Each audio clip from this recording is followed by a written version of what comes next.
വേനൽ മഴ കരിമ്പയിൽ വൻ നാശനഷ്ടം. സ്വകാര്യ വ്യക്തിയുടെ 650ഓളം വാഴകളും 9 വൈദ്യുത പോസ്റ്റുകളും മുറിഞ്ഞു വീണു. കരിമ്പ് 3 ഏക്കർ ഭാഗത്താണ് കൂടുതൽ നാശനഷ്ടങ്ങൾ സംഭവിച്ചത്. വ്യാഴാഴ്ച രാത്രിയോടെ പെയ്ത മഴയിലാണ് കരിമ്പ 3 ഏക്കർ ഭാഗത്ത് വൻ നാശനഷ്ടം ഉണ്ടായത്. ശക്തമായ കാറ്റിലും മഴയിലും റബ്ബർ മരങ്ങൾ ഇലക്ട്രിക് പോസ്റ്റിൽ വീണ് 9 പോസ്റ്റുകൾ മുറിഞ്ഞു വീണു. ഇതോടെ പ്രദേശത്തെ വൈദ്യുതി വിതരണം തടസ്സമായി. തുടർന്ന് KSEB ഉദ്യോഗസ്ഥർ സ്ഥലത്തെത്തി അറ്റകുറ്റപ്പണികൾ തുടങ്ങി.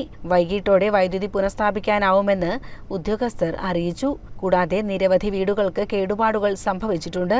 പ്രദേശത്ത് വൻ കൃഷിനാശവും ഉണ്ടായി.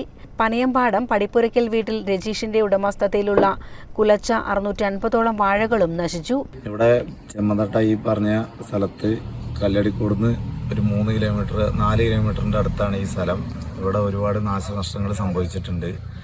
അപ്പോൾ ഇവിടെ ഞാൻ വെച്ചിരിക്കുന്നത് 750 വാഴയാണ്. അതിലൊരു 60 വാഴ ഇവിടെ നിൽക്കുന്നുണ്ട്. ബാക്കി 700 പോയി, ഒരു 690 പോയി വാഴ. അതിൽ ഇൻഷൂർ ചെയ്തിട്ടുണ്ട്. അതിൻ്റെ ഒരു ആശ്വാസത്തിൽ നിൽക്കുകയാണ്. കൃഷി എന്ന് പറയുമ്പോൾ ഇങ്ങനെ നാശനഷ്ടം സംഭവിക്കുന്നത് നമുക്കറിയില്ലായിരുന്നു. ഫസ്റ്റ് ടൈമാണ്. ഭയങ്കര ബുദ്ധിമുട്ടുണ്ട്. പിന്നെ വരുന്നിടത്ത് വെച്ച് കാണാം ആ ഒരു ലെവലിൽ ഇങ്ങനെ പോകുന്നുണ്ട്. CCN മണ്ണാർക്കാട്.